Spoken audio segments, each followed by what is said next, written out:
Penyakit ginjal kronis sering dialami seseorang pada rentang usia di atas 75 tahun.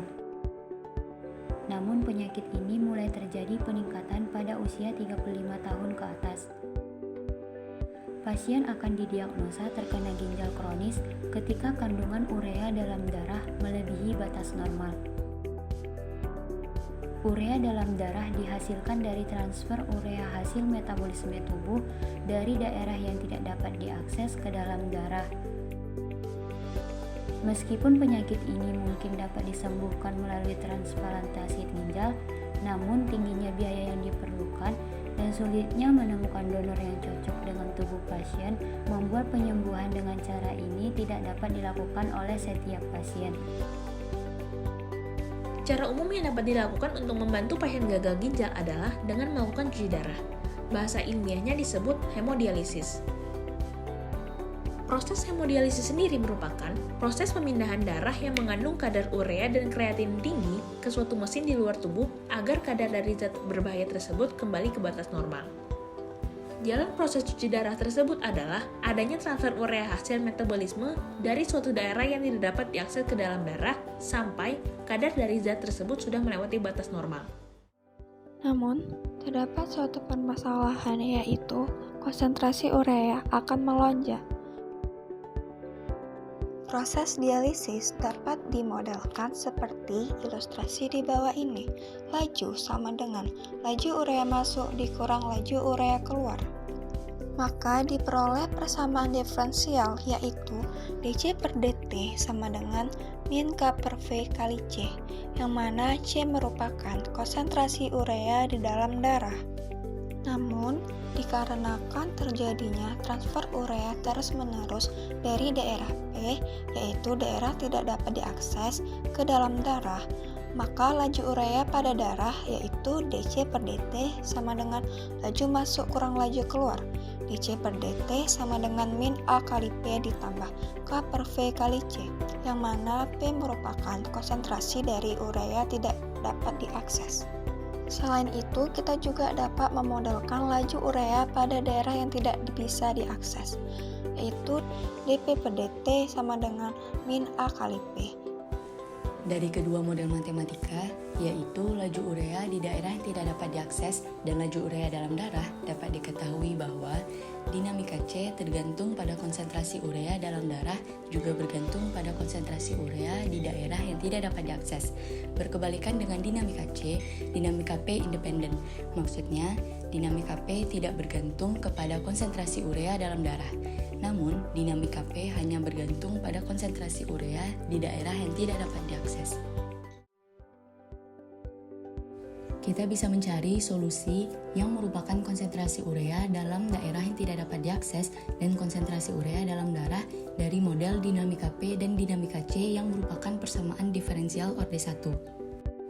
Dengan menggunakan faktor integrasi, diperoleh solusi dari persamaan diferensial orde 1 yang merupakan konsentrasi urea di daerah yang tidak dapat diakses adalah sebagai berikut.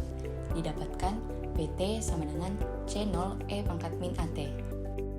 Setelah persamaan urea pada daerah yang tidak dapat diakses ditemukan, persamaan tersebut disubstitusi ke laju urea pada darah, hingga didapat laju urea dalam darah yang baru, yaitu hasil kali konstanta dengan konsentrasi urea pada darah, ditambah dengan nilai konsentrasi urea pada daerah yang tidak dapat diakses.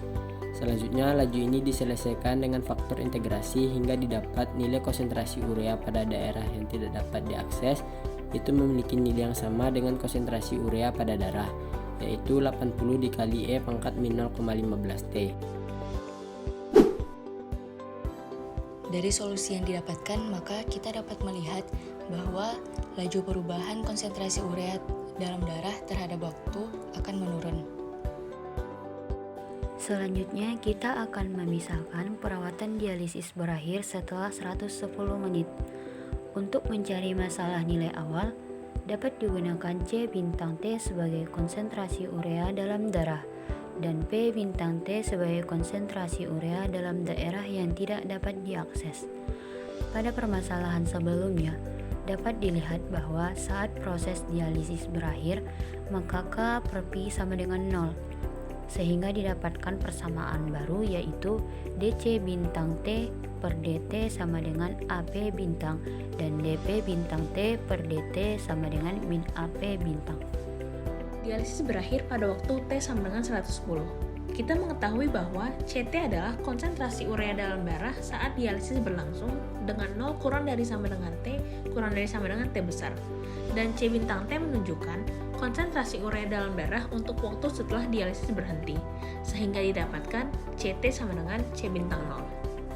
Pada persamaan sebelumnya didapatkan C bintang T sama dengan CT sama dengan 80 eksponen minus 0,015 T dan P bintang T sama dengan PT sama dengan 80 eksponen minus 0,015 T, sehingga didapatkan C110 sama dengan 15,36 dan P110 sama dengan 15,36. Maka C bintang 0 sama dengan P bintang 0 sama dengan 15,36. Selanjutnya, kita akan mencari konsentrasi urea setelah proses dialisis berakhir dan mengetahui nilai batas yang dibutuhkan. Didapatkan konsentrasi urea pada daerah yang tidak dapat diakses dan dalam darah dengan persamaan berikut. Dengan menggunakan faktor integrasi, maka didapatkan konsentrasi urea pada daerah yang tidak dapat diakses setelah proses dialisis adalah sebagai berikut. Selanjutnya juga didapatkan konsentrasi urea dalam darah setelah proses dialisis berakhir sebagai berikut. Dari penyelesaian masalah nilai awal dapat dicari nilai batas konsentrasi urea dalam darah setelah sepenuhnya rebound ketika T menuju tak hingga yaitu 30,73. Maka diperoleh nilai minimum untuk pembatas konsentrasi urea di tubuh saat dialisis berakhir adalah sekitar 30,73. Sehingga dapat dilihat laju perubahan konsentrasi urea saat proses dialisis telah berakhir. Grafik naik menunjukkan konsentrasi urea dalam darah dan grafik turun menunjukkan konsentrasi urea dalam daerah yang tidak dapat diakses. Secara biologis, kenapa nilai pembatas ini ada? Karena sebagai makhluk hidup sudah menjadi ciri-ciri kita yaitu melakukan proses metabolisme. Metabolisme merupakan suatu proses di dalam tubuh yang menghasilkan suatu zat sisa, di sini urea. Maka urea yang dihasilkan dari proses metabolisme tersebut akan ditransfer dari daerah P, yaitu daerah tidak dapat diakses, ke dalam darah. Karena pasien terkena ginjal kronis, maka fungsi dari ginjal pasien sebagai penyaring tidak berfungsi dengan benar, sehingga perlu yang namanya mesin dialisis sebagai ginjal buatan untuk menyaring sisa metabolisme tersebut dari darah. Maka nilai pembatas tersebut digunakan sebagai patokan kita kapan akan melakukan dialisis kembali. Ketika sudah melewati batas yang sudah diberikan, maka pasien perlu untuk melakukan cuci darah ulang. Tujuan dari proyek yang dilakukan kali ini yaitu hemodialisis merupakan suatu proses untuk menyaring dan membuang sisa urea dalam darah yang sudah melewati batas normal. Namun, masalah yang terjadi adalah kadar urea di dalam darah yang sudah normal akibat proses dialisis akan kembali meningkat di waktu tertentu, sehingga pasien harus menjalani hemodialisis kembali. Secara biologis, hal tersebut terjadi karena adanya transfer urea yang terjadi terus-menerus dari daerah yang tidak dapat diakses ke dalam darah akibat proses metabolisme tubuh.